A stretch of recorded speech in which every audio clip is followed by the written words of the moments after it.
Good afternoon, ladies and gentlemen. This is your boy, Marcus Norman from Gentleman Style Podcast, your host of the number one podcast coming to you live in America. And today we have my very special guest, Mr. Sarry Ibrahim. He is coming to us live. And he was able to fit us in his busy schedule. He is being impactful and changing his community. A little bit about Mr. Sarry Ibrahim. He graduated from Keller Graduate School of Management in Chicago, Illinois, with a master's degree in business administration and a concentration in project management. He started his career at Allstate Insurance and as a licensed advisor, helping business owners protect their assets from various risks. He then became an independent Medicare broker, which is huge, Medicare, Medicaid, and a consultant representing large health insurance companies like Anthem Blue Cross, Humana, Cigna, Health Spring, you name it, he's been a part of it. And this man here has been a part of a community and helping people get to a better place in retirement. He is very impactful. He's very dynamic, and he is here to share and talk to us about the infinite banking mindset and to get us into a better mindset and take us to the next level, take your business to the next level, take your investing to the next level, and even impact your personal life and take that to the next level.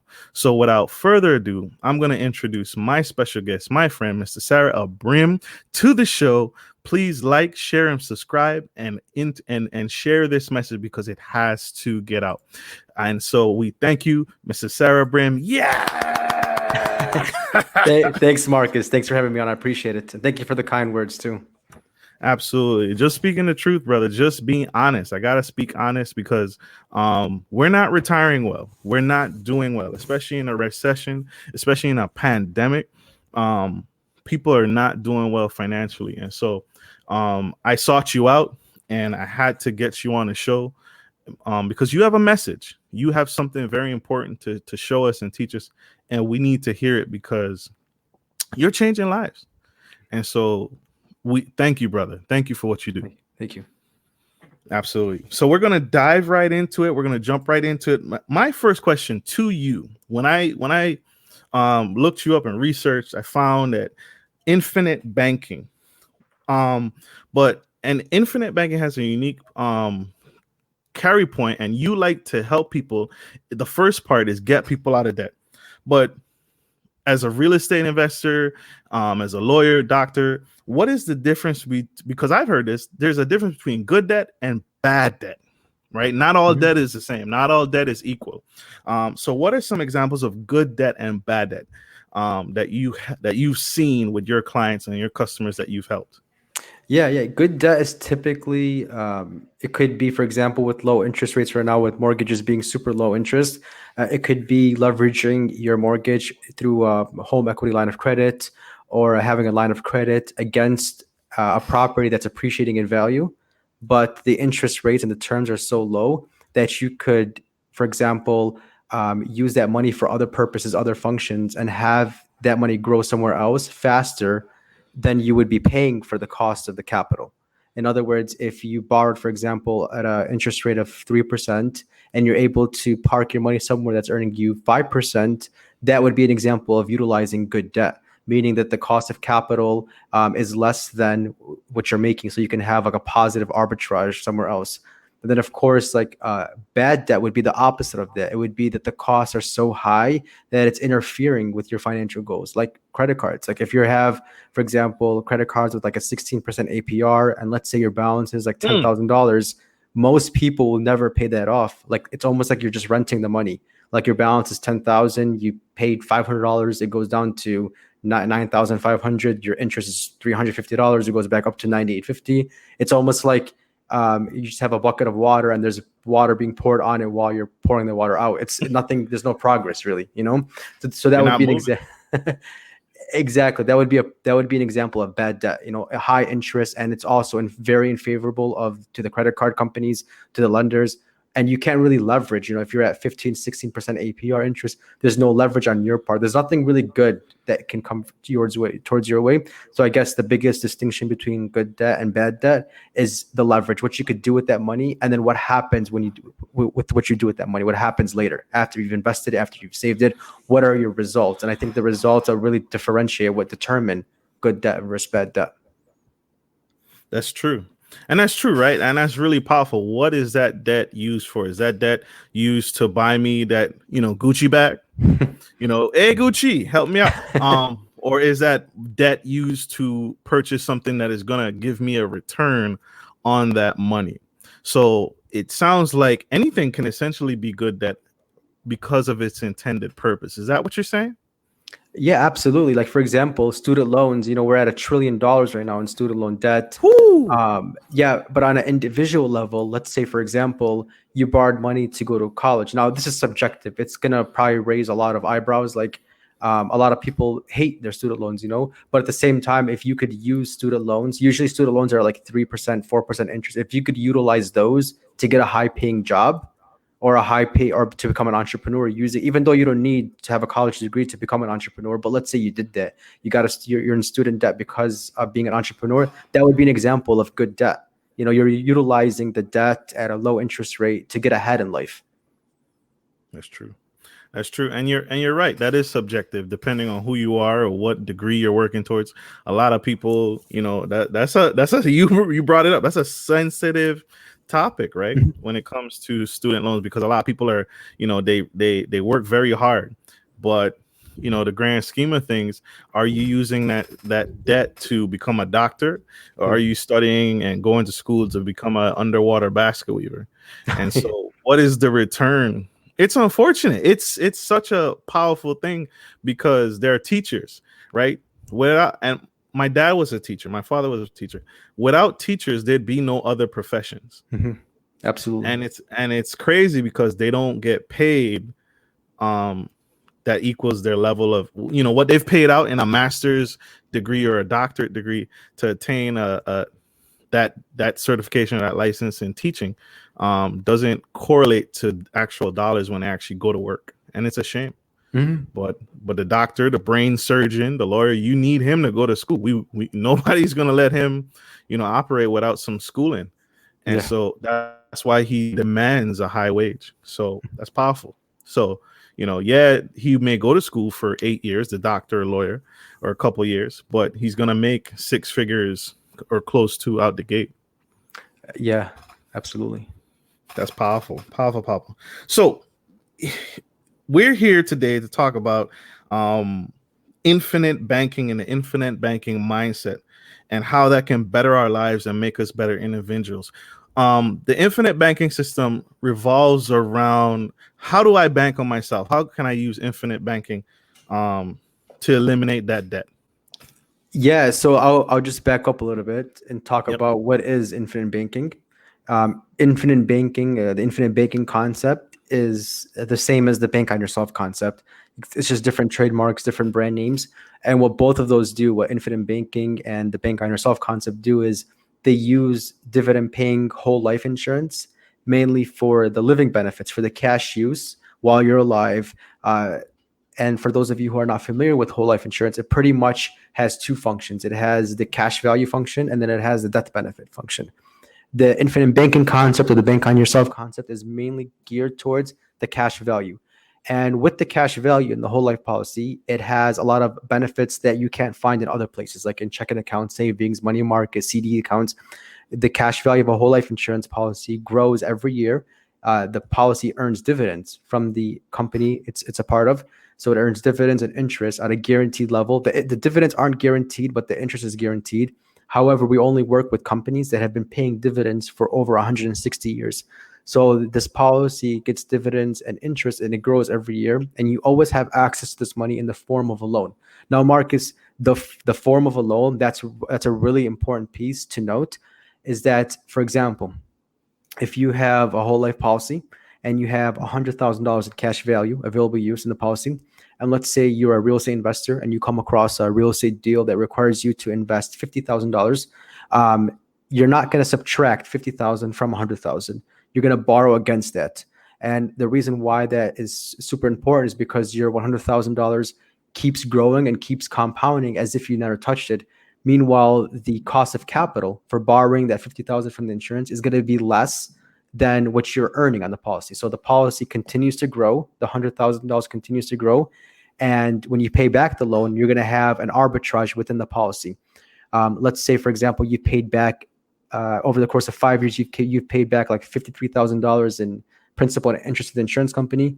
Your policy would go from like 100 to 165,000. So now there's like a split of $12,000 that you made in the policy. So as a real estate investor, you've made money in your policy and you've made money outside through the real estate deal. And you could do this with, rental properties or fix and flips, however you want to structure. And that's a really important thing too about the infinite banking concept is you get to control the terms of repaying the policy back. So however you want to pay back, if you want to pay back in 6 months, you could do so. If you want to pay back in 5 years, you could also do so. And with all these living benefits or cash benefits of the policy, people have gotten really creative. They've used them for real estate investing. They've used them to buy stocks with them. They've used it to pay down debt. Because here's the thing: if you are, for example, if you're making money, right, and let's just say you're making $100,000 a year, and you have debt, credit card debt that you're paying. Let's say you're paying back $20,000 in credit card debt. Now you're making that money, right? And then you're taking that money, the cash, and moving it to your next hand to pay the credit card company. But the problem is that when you take the cash from your checking account, for example, from your job, and then you pay your credit card down, you're no longer earning interest on that money that you could have earned. Rather, if you could figure out a way where you take your cash from your job or from your investments or from your business, put it somewhere that earns interest, borrow from that, use that to pay expenses, to pay down debt, to pay down other things, and then you become your own source of financing. So this way you don't interrupt the growth of your money. And Marcus, this is exactly what banks do. Banks have whole life insurance policies. They fund them with billions of dollars, and then they borrow from that, loan out to credit cards, home mortgages, lines of credit, and then they make money from the consumers out in the public and from the whole life policy at the same time. So the money is doing two things for them at the same time. And I think that's really an important topic to understand about the infinite banking concept. Is it's not necessarily about just buying a product or buying a service. You are thinking like a bank. You're doing things that banks and large corporations do, where they have their reserves. The reserves compound and grow every year. And then when they need to use money, they borrow against those reserves at a lower interest rate, at a lower amount. This way, they'll always be ahead. They'll earn more into their reserves than they would for the cost of capital. Again, another example of good debt versus bad debt. Wow. Hold up. Wait a minute. You're telling me there is a cash value accruing inside of my whole life insurance policy that I have access to, that I can borrow against to do. Now, are there restrictions? Can I, if I make that loan, they're like, oh, well, you're going to use it for this, or you can only use it for that. Are there restrictions on that? Or I can freely use this for investing purposes, wherever? You could use it for whatever. You could use it for investments. You could use it for a vacation. You could use it for whatever you want. What? Wow. You guys, that's powerful right there. There is cash accruing inside your whole life insurance policy that you have access to, that you can use for investing purposes, expansion, growth, building. And you said it's a loan. So that means I have to pay back that money, right? Is that correct? So correct. I can, if I'm a flipper, if I flip houses for a living, I can literally borrow against this whole life policy, buy this real estate property, fix it up, get it ready for the market, sell it, take the cash from the sale and pay back the loan. Exactly. Yeah. Yes. And then it's one and done. I can't do it again. I can't touch it again ever. Right. So once you borrow the money, you get your flip, you get the funds from that, you could put it back into the policy, and then 5 to 7 business days later, borrow that money all over again and keep doing that all over. Wow. I can borrow. So get that, y'all. You can borrow this money. This is your money. This is your cash value life insurance policy that you can borrow against and use to expand your empire, your legacy. That's what we're talking about today. What are the key differences? Because I know for some audiences, they struggle with the difference between whole life and term life, and you said whole life. What's the difference between whole life and term life insurance? Mhm. So term life insurance is exactly what it sounds like. It's for a term only. It's for a finite period of time, and usually it's 10 years, 20 years, or 30 years. And pretty much what it is it's only death benefit. It's only pretty much the insurance for the death benefit. There is no cash value. There's no equity in the policy. So, for example, you would get a term policy for $1 million, meaning if something happens to you, your beneficiary would get $1 million, and then you would pay a fixed amount every month. Let's just say, depending on your age and the state you're in and the city, it would be like $200 a month, and then you would pay that for 20 years. And if nothing happens to you in 20 years, hopefully nothing does happen to you in 20 years, that's it. You just walk away. The insurance company doesn't give you anything back.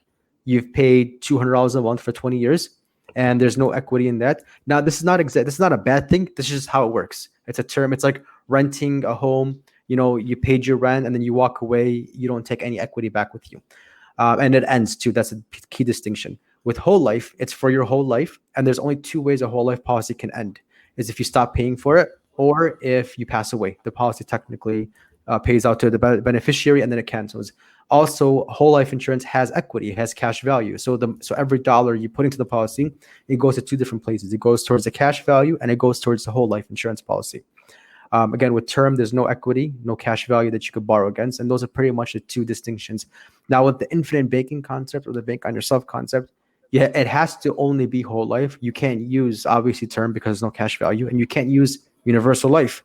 Even though a lot of people think that they could use universal life, you can't use universal life, mainly because of the predictions of how the policy is going to do. Usually the index universal life policies and other universal life, the way they grow throughout the years is not predictable because the cost of insurance. So every year a universal life policy renews. So as it's renewing every year, it becomes more expensive to maintain, because as you get older, you become more of a risk to the insurance company. So the insurance company keeps reevaluating the risk every year, thus increasing the cost of insurance, which then hinders your cash value and other projections about the policy. Whereas whole life insurance, the fees are mostly in the first couple of years, and then after that, the policy becomes cheaper to service, to fund, and then the cash value eventually outpaces what you're putting into it.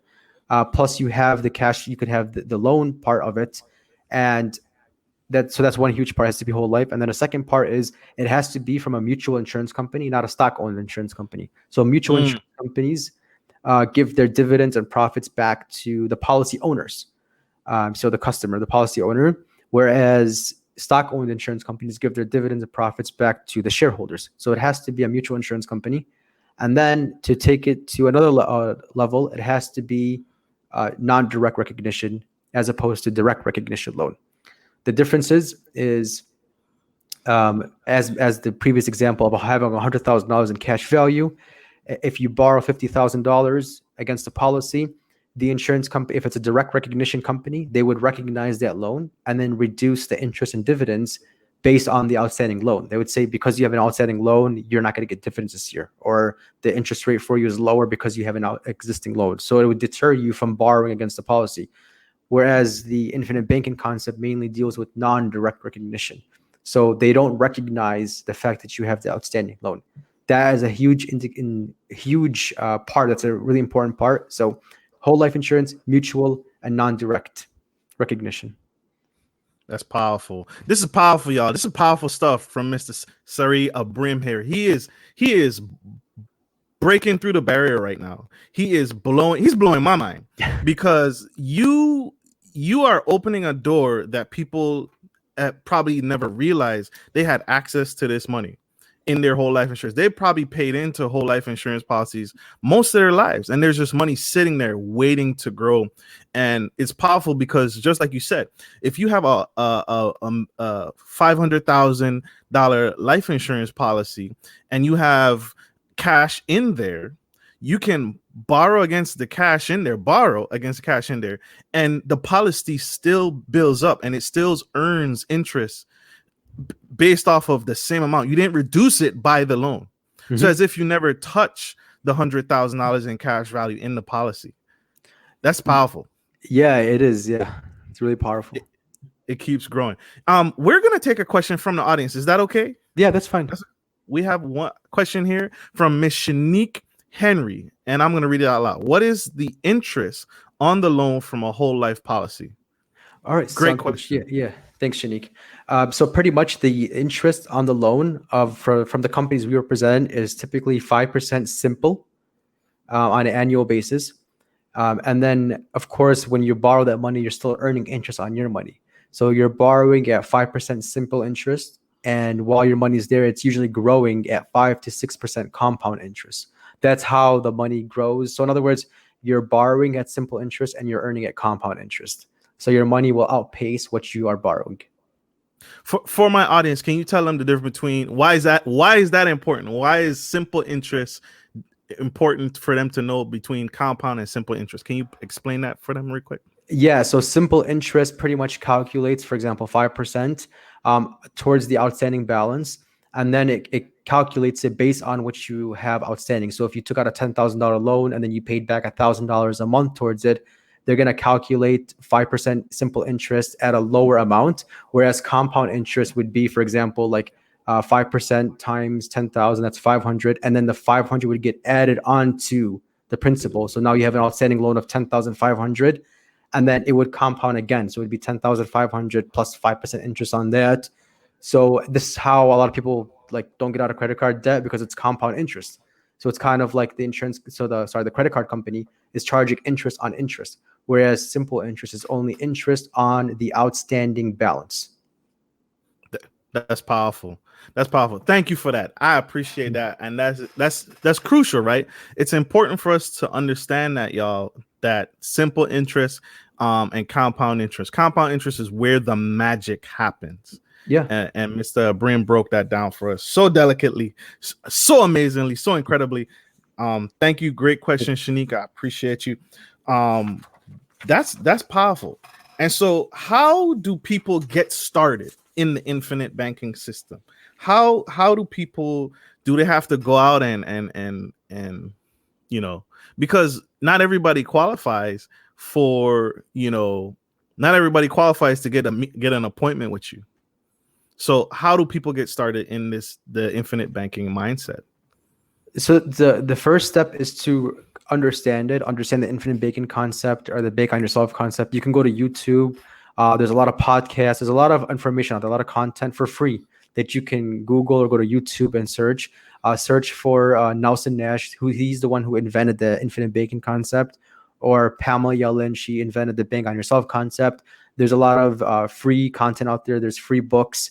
So understand how it works. Understand how you can use it relevant for what you want. For example, if you're in debt and you want to use this to get out of debt, specifically understand infinite banking for debt purposes. If you are a real estate investor, understand infinite banking for real estate investing purposes. Once you kind of have an understanding and you've seen the videos, the podcasts, you've read more about this, then you can reach out to us for a free consultation. We do like a 15-minute call just to see if we're on the same page, that you want to proceed.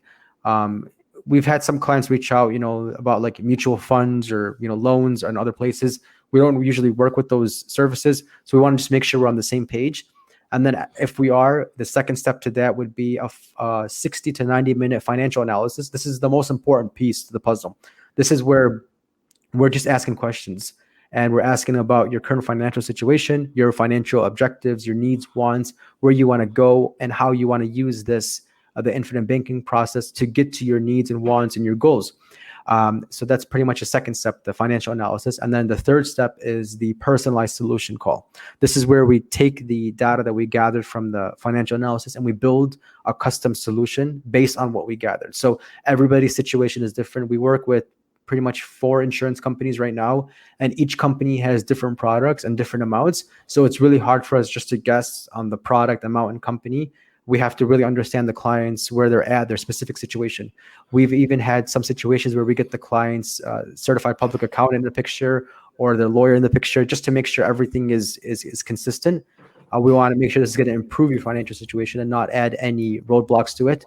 And then after that, we execute on the plan. And then we always do like a 6-month review with all our clients to see where the cash value is at, to see where they are financially and how this is improving, and if we need to make any adjustments. That's big. That's big. And so that's big, y'all, because this is why I always advocate for a broker like Mr. Mr. Ibrahim, because he has access. You're not going to get this if you go to State Farm, right? State Farm is one of those companies where he talked about that they only offer State Farm. Whereas if you work with Mr. Ibrahim here, he can shop the market between those four companies and give you the best value. And so this is why I'm always a big advocate for working with a broker whether it comes to real estate, whether it comes to anything. Yeah. Yeah. Because the broker has access to multiple platforms that he can actually give you more value versus the State Farm agent or the the Geico, right? Well, Yeah. Geico is a bad example, but State Farm, he's a captive agent that can only offer you State Farm products, and if those products serve you or not, he can't give you any other benefit. Does someone have to do I have to live where you live in order to get access to those get access to you? I can get access to you virtually, but where in the can I live outside the United States and still access the benefits of these working with you? So it's a good question. So yeah, so most of my work, about 95% of my work is all virtual. It's all over Zoom or online phone calls, all virtual. So, and I work in all 50 states. Now, let's just say you are outside of the country. We can do some things, but it's a little bit risky. Not risky, sorry, but we have to take other things into consideration. Like if you're a U.S. citizen and if you have lived in the U.S.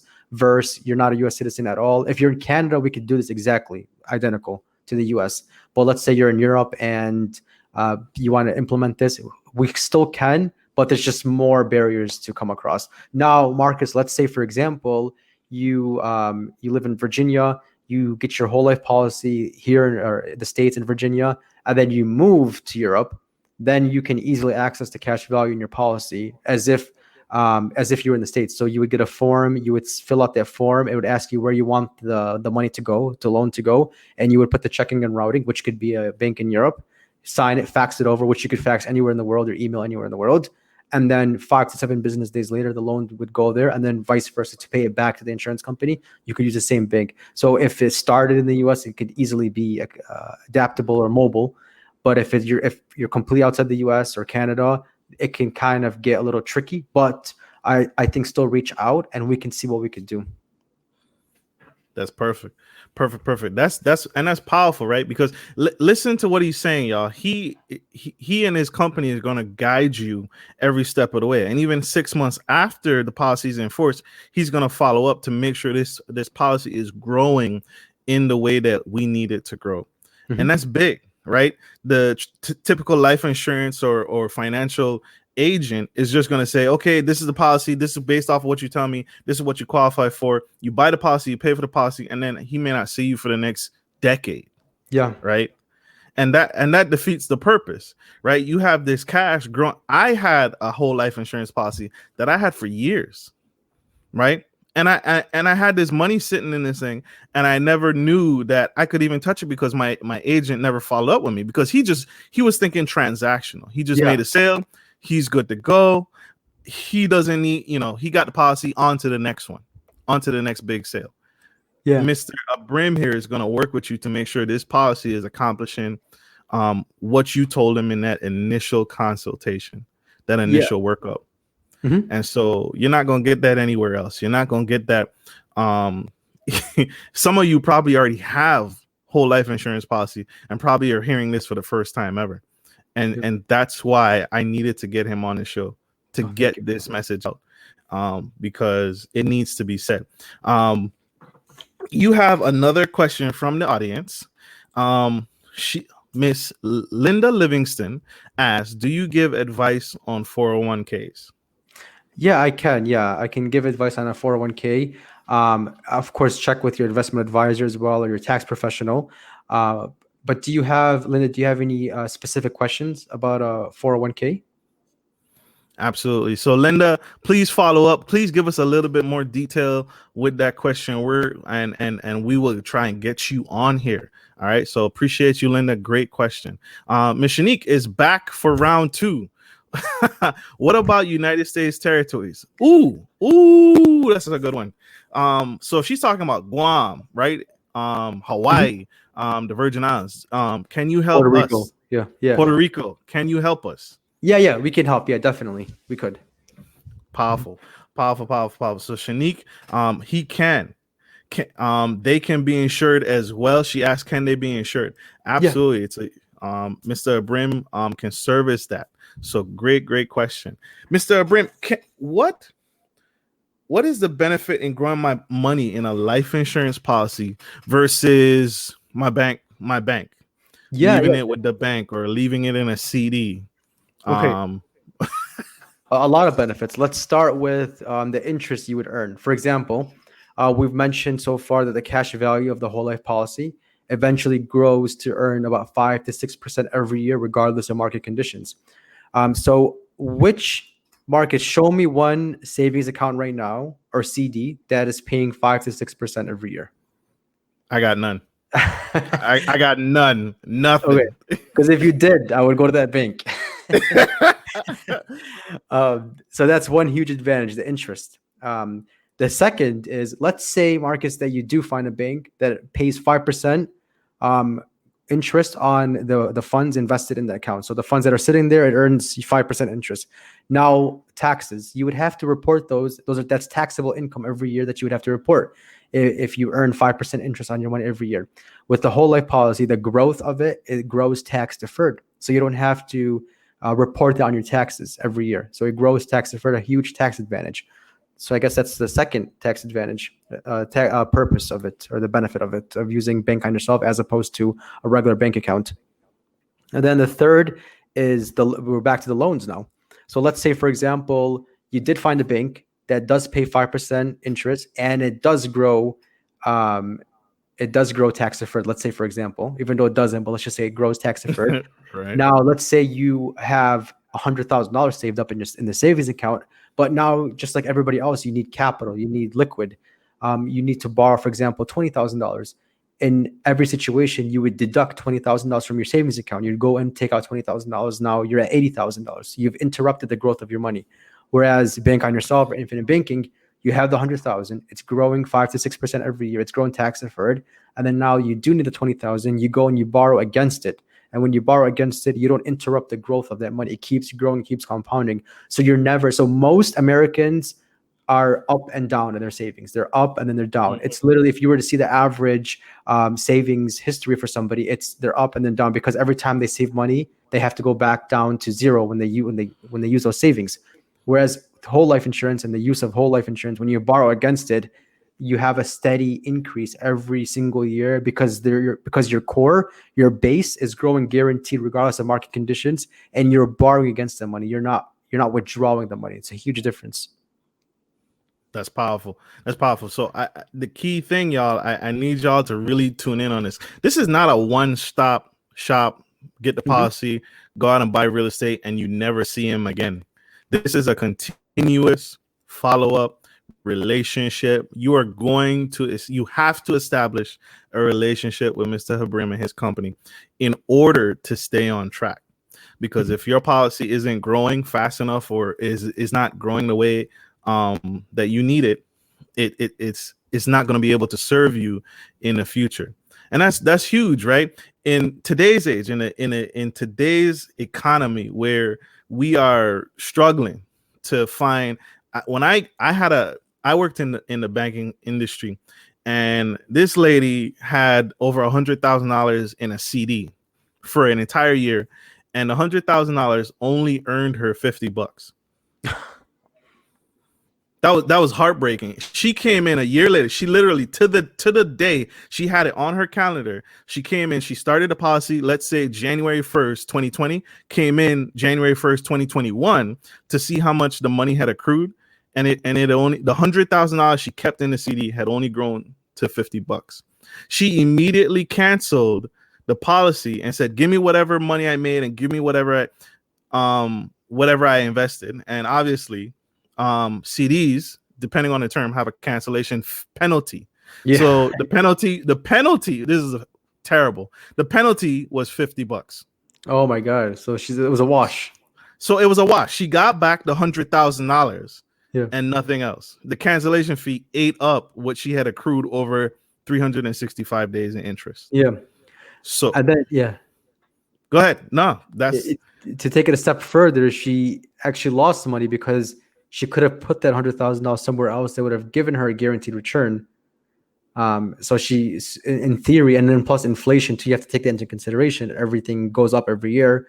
Average maybe depending on the markets, 2 to 3% every year. So she actually, by having $100,000 in year one and then $100,000 in year two, there was a loss.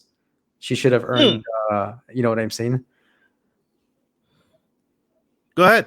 No, Yeah, so your money just, in other words, long story short, your money has to keep growing. It has to keep compounding and keep growing because you have other risks out there. You have inflation, you have the cost of goods and services increasing, you have the loss of opportunity costs you could have earned somewhere else. So your money has to live somewhere that's always going to earn compound interest and grow regardless of market conditions.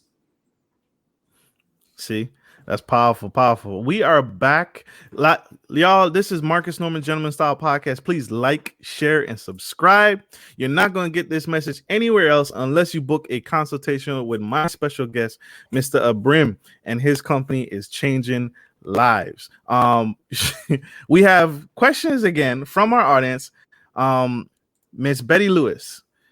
She says, I love Bank on Yourself systems. I use universal life insurance. Do you have a preference between universal life and whole life? So she's stabbing at the core right here. She's like, where is your heart at? Yeah, thanks, Betty. So it does have to be whole life insurance for the true Bank on Yourself system. Index universal life policies are good. I don't want to bash them completely. They have good, but the only thing that I don't like about index universal life is it's hard to judge how much they're going to cost in the future because it keeps renewing every year. And as you get older, the policy becomes more expensive to maintain.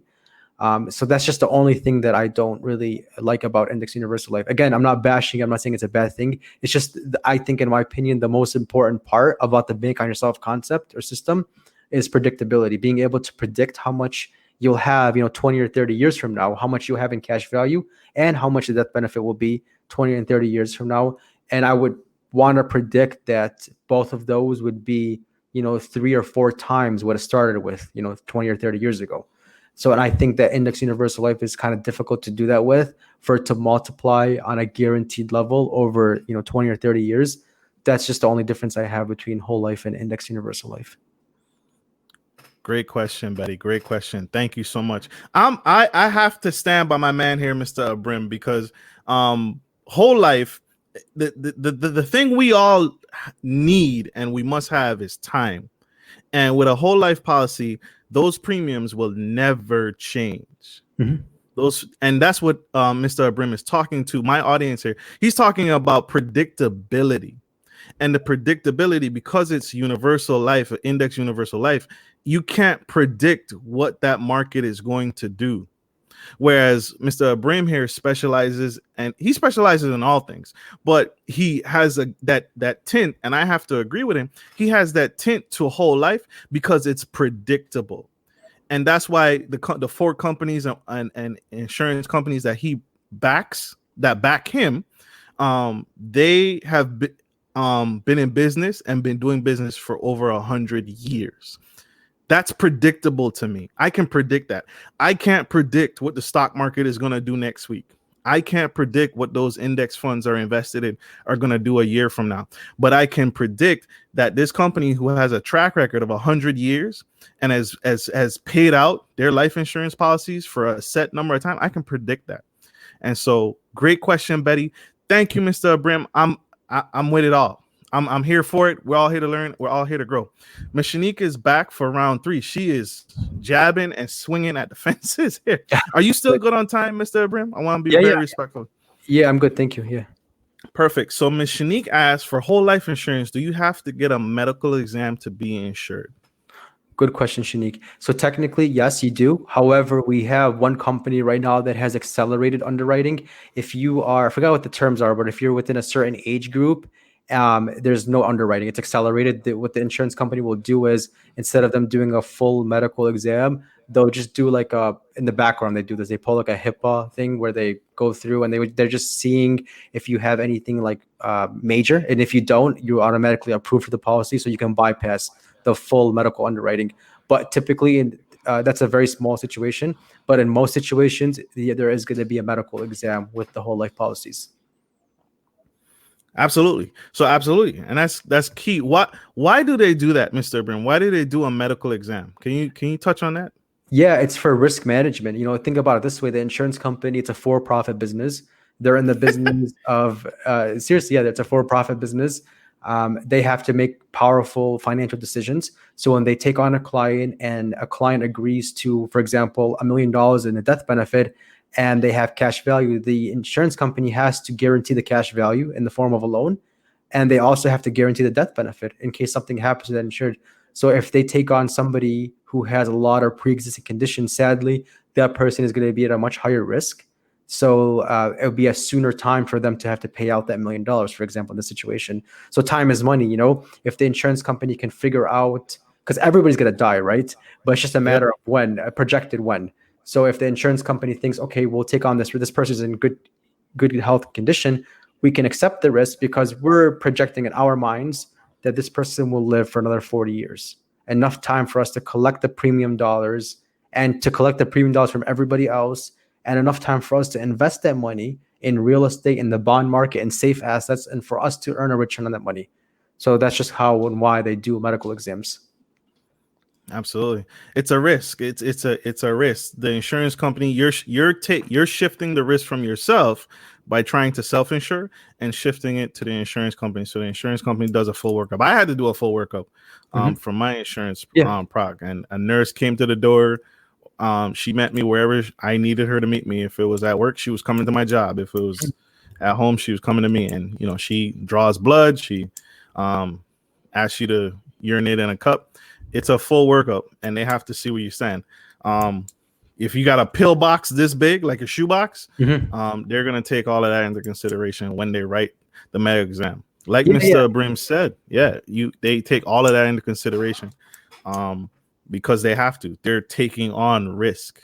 Yeah. What insurance companies have the most guarantees. Once the insurance company says, okay, we accept the risk, that's it. They have to keep their word legally. They can't go back and say, well, you were too sick. They have to know about everything because they're else they won't accept the risk. Yeah, especially if they're going to pay you 5%. Yeah. If they're going to guarantee you a death benefit, and that's the key piece too. Yeah. I know we're talking about infinite banking and bank on yourself. That's something you can take advantage of while you're living, but also, and there's that death benefit, right? And so there you win on both sides. You win because you're getting access to your capital now, and then when that death benefit goes away, when you die, the death benefit doesn't go away, and that's exactly. big. Yeah. Even though a lot of people obviously don't like to talk about the death benefit, it's not that appealing, especially if you're in your 30s or 40s. That's probably the last thing on your mind. However, you can start working on that now to start funding it. That way, when you are, 70, 80 years old, hopefully much later than that, you're in your 90s, you've already built something in the past. And then eventually the compound interest in the policy will eventually pay for itself. The policy will pay for itself. Because if you are, let's say, for example, 65 years old, and then you want to get a life insurance policy, like a term life insurance policy, good luck trying to get a life insurance policy when you're already old. It's very, very expensive, or you probably won't get approved because older people have more pre-existing conditions, so it's going to be a lot harder to get qualified. And even if you are qualified, you're looking at like premiums of like $10,000 or $15,000 per month for that. So it's better to plan way ahead and pay a couple $100 a month and have those returns for you, guaranteed growth. So that way, by the time you're in your 60s and 70s and 80s, you're older, you've already put in the legwork way longer. The insurance company's paying you dividends, they paid you interest, you have the policy paid up and paid for. Pretty much you've recouped the cost of the insurance, and you still have the death benefit, and you still have the cash. And you can use the death benefit too for long-term care needs. So for those of you who've seen family go to nursing homes, you understand the financial, not just the medical or physical struggle, but also the financial struggle too. Nursing homes, the average nursing home is $10,000 per month, and people pay that cash. They have no other choices. Not everybody in a nursing home is there because of a decision. They need 24-hour, long-term care. It's a medical necessity. So the families have to pay for that unless they can qualify for Medicaid. But in order to qualify for Medicaid, you have to have nothing no assets. So we're kind of gonna divert into a whole nother path right now, but it creates a lot of hardship, financial hardship. So if you have the whole life policy already funded, 30, 40 years ahead, or even 20 years ahead, you can plan ahead from this happening and use and plan more strategically for these financial hardships.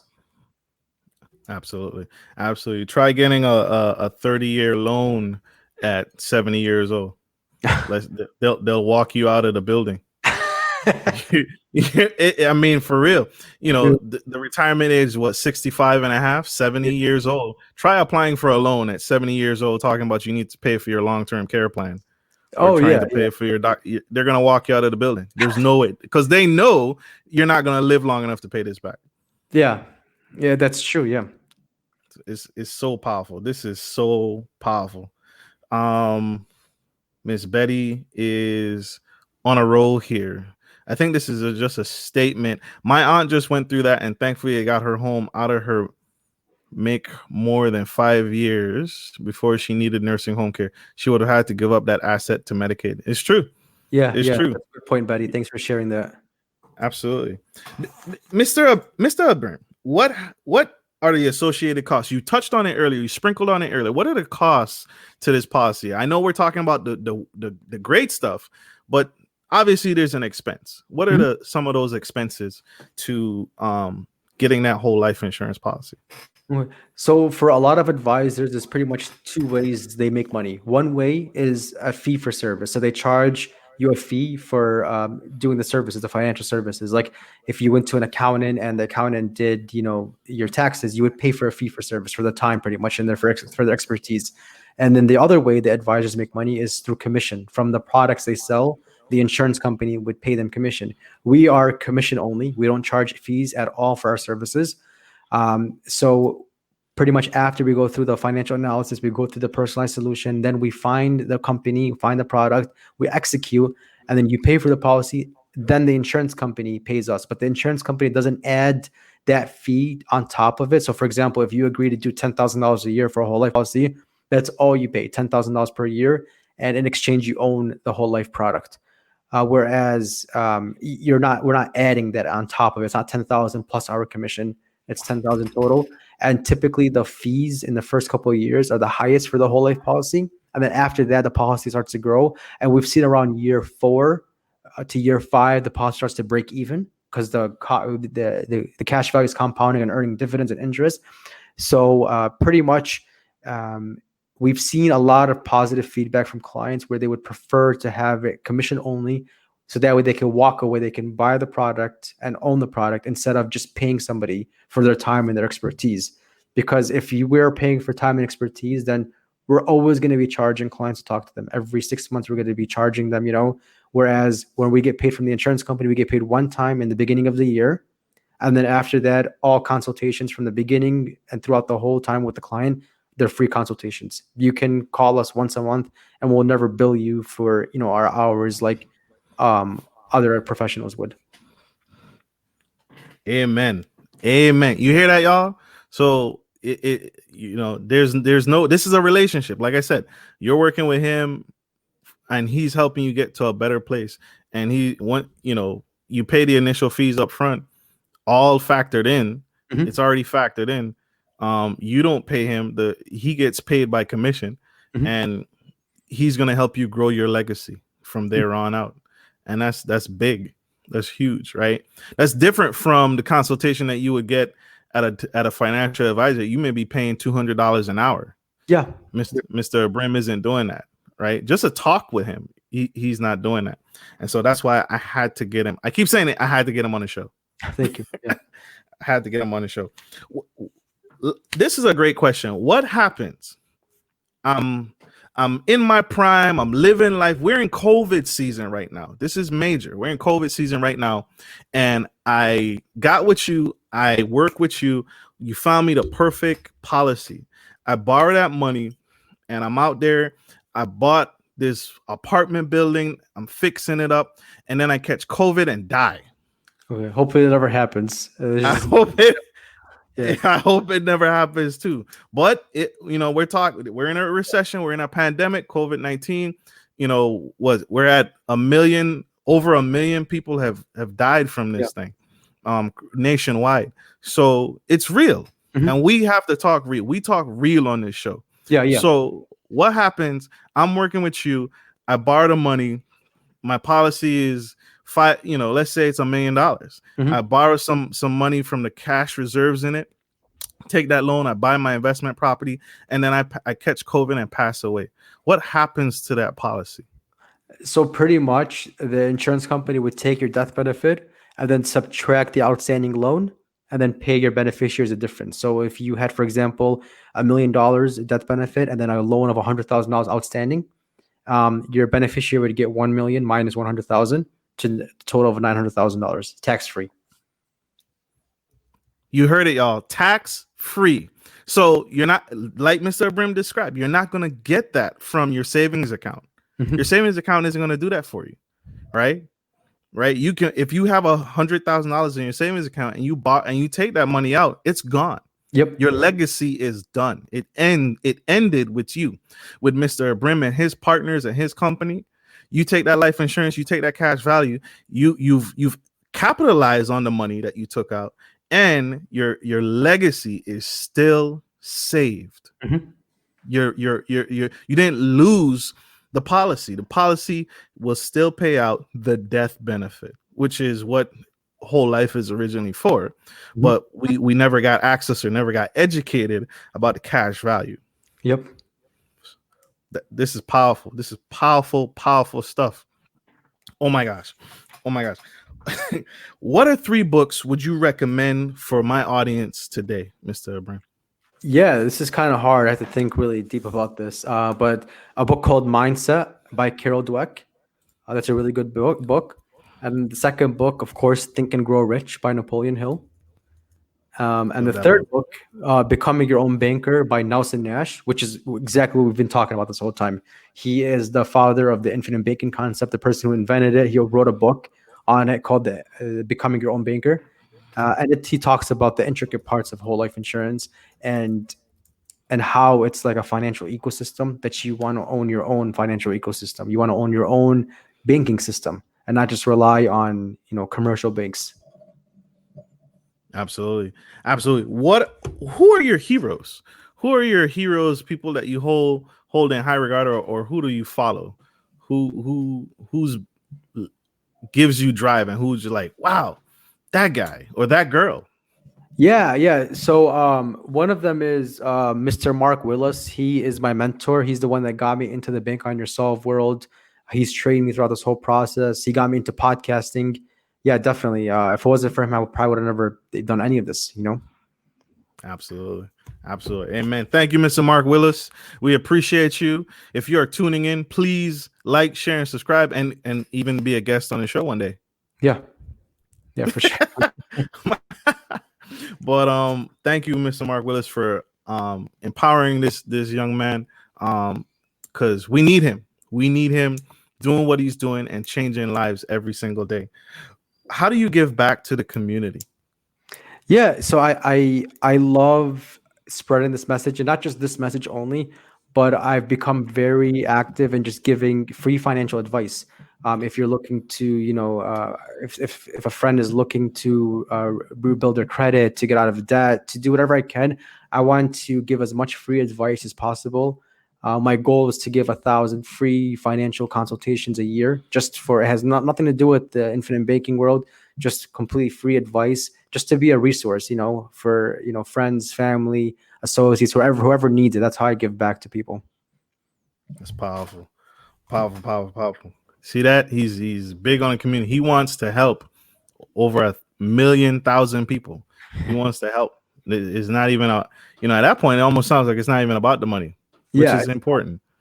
That fiduciary responsibility. Mhm. How can people reach you? How can people get a hold of you? How can my audience, connect with you, and come on board? Yeah, so they can go to finassetprotection.com, FIN assetprotection.com. And then in there's a link that you can book a free appointment. You could also send me an email. You can give me a call, whatever is easier for you. As mentioned, the consultations are free, and nothing to be obligated to. Just a free. If you could do a 15-minute call just to get an idea of this. Also, if you reach out as a special for you, Marcus, and for your guests, if they reach out, I'll send via Kindle a free book, the Bank on Yourself Revolution book. I think it's like $15 or $20 on Amazon, but I'll send it to you for free. I'll pay for it. It'll be a Kindle like delivery. Um, if it's from your guests. Wow, free Kindle book, one time offer, y'all. One time offer. You're not gonna get this. I told y'all, you're not gonna get this by Mr. Ibrahim and his company. Free Kindle book.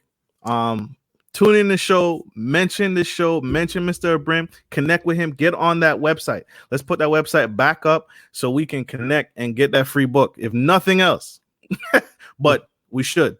There's something else there. But wow, thank you for that. Thank you. Wow. Y'all, Mr. Ibrahim, I want to thank you today for coming on the show. Thank you for making time in your busy schedule for my audience and helping us grow, helping us get to a better place financially, monetarily, and mentally. Mm-hmm. Mentally, my mind is blown right now. And, you know, I know that you are changing lives. I already know you are impacting lives, and you just opened the door for so many people. I pray for my audience. I pray for you that you continue to never give up. Thank you. Never stop what you're doing and never lose hope, because we need you. We need impactful men like you changing lives, because we are not retiring well. I'll just say it. We're not retiring well.